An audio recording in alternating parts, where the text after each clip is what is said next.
చాలామంది నొప్పి లేని సర్జరీలు, నొప్పి లేని సర్జరీ కావాలి సార్ మాకు, అలా కావాలి ఇలా కావాలి అంటారు. ఇది నొప్పిలోని సర్జరీలు అంటే ఏంటంటే అండి, మీరు ఒక అపోహలో ఉంటారు. ఇప్పుడేంటి మేము కూడా చెప్తామన్నమాట, ఏమంటే అడ్వర్టైజింగ్కి బాగుంటుంది, కీళ్ళ మార్పిడి చేస్తాం, నొప్పే ఉండదు, వెంటనే నడిపిస్తాం అనేది.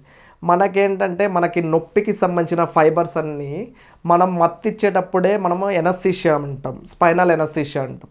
సో ఏంటంటే మనం ఆ బాడీకి పెయిన్ తెలియకుండా పోతుంది, కాకపోతే స్పర్శ ఇదంతా ఉంటుంది అనమాట.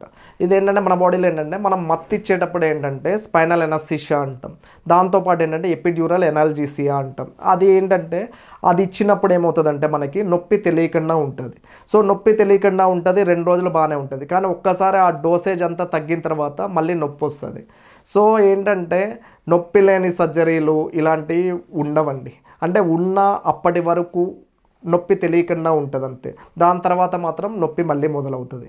సో మీరు అపోహలో ఉండి అసలు నొప్పి లేకుండా ఒక్కసారి మనం సర్జరీ అనేది కత్తితో ఓపెన్ చేసినప్పుడు కొంచెం నొప్పి అయితే ఉంటుంది.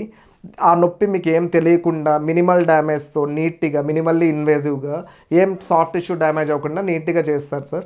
అంతేగాని నొప్పి అస్సలు ఉండదు అనేది మాత్రం అపోహ మాత్రమే. గౌట్ వ్యాధి కూడా ఎక్కువ అవుతున్నాయండి. గౌట్ వ్యాధి అంటే మనము ఈ మధ్య రకరకాల డైట్స్ అవుతున్నాయి. కొంతమంది ఫ్రూట్ డైట్ అంటున్నారు, కొంతమంది ఇది, కొంతమంది ఎక్స్క్లూజివ్ ప్రోటీన్ డైట్ అంటున్నారు.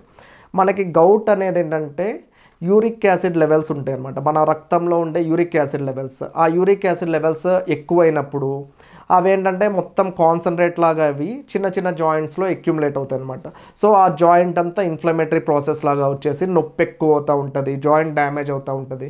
ఇది జనరల్గా ఏంటంటే మనకి బొటన వేళ్ళు, కాల్లో ఉన్న పెద్ద వేళ్ళలో జనరల్గా డ్యామేజ్ అవుతుంది అనమాట. అక్కడ ఫస్ట్ సైన్ సిమ్టమ్ ఏంటంటే ఆ బొటన వేల్లో ఏమైనా ఇన్ఫ్లమేటరీ ప్రాసెస్ అయినప్పుడు మేమేం చూస్తామంటే ఆ గౌట్ అనేది సస్పెక్ట్ చేస్తాం. ఆ సస్పెక్ట్ చేసినప్పుడు ఏంటి, ఇది దేనివల్ల వస్తుంది, యూరిక్ యాసిడ్ లెవెల్స్ పెరగటం వల్ల వస్తుంది. ఆ యూరిక్ యాసిడ్ లెవెల్స్ దేంట్లో ఎందుకు పెరుగుతాయి, ఎలా వస్తాయి? యూరిక్ యాసిడ్ అనేది ఏంటంటే మనం తీసుకునే ప్రోటీన్ ఫుడ్ మెటబోలైజ్ అయ్యి అదంతా యూరిక్ యాసిడ్ లాగా కన్వర్ట్ అవుతుంది. సో మనం ఏంటంటే కంటిన్యూస్గా ఎక్కువ నాన్ వెజ్ తినే వాళ్ళల్లో ఏమవుతుందంటే యూరిక్ యాసిడ్ లెవెల్స్ పెరుగుతుంది. ఎట్ ద సేమ్ టైం ఏంటంటే మందు తాగే వాళ్ళల్లో ఆల్కహాల్ ఎక్కువ తీసుకున్నప్పుడు ఏంటంటే ఆ డీహైడ్రేట్ అయిపోయి ఏదైతే యూరిక్ యాసిడ్ లెవెల్స్ బ్లడ్లో డైల్యూటెడ్ ఉన్నదో కాస్త కాన్సన్ట్రేట్ లాగా మారి వచ్చి జాయింట్స్లో అక్యుములేట్ అవుతాయి. సో కొంచెం నీ జాయింట్స్ డ్యామేజ్ అవుతాయి, మన బొటన వేళ్ళు ఇవి డ్యామేజ్ అవుతాయి. సో ఇలాంటి వాళ్ళల్లో ఏం చేయాలంటే మనము యూరిక్ యాసిడ్ లెవెల్స్ చూసుకుంటాము. యూరిక్ యాసిడ్ లెవెల్స్ చూసుకొని కొంచెం దానికి పార్ట్కి రెస్ట్ ఇచ్చేసి కొంచెం ఐసింగ్ చేసి ఏదైతే యూరిక్ యాసిడ్ లెవెల్స్ తగ్గించే కొన్ని డ్రగ్స్ ఉంటాయి అన్నమాట.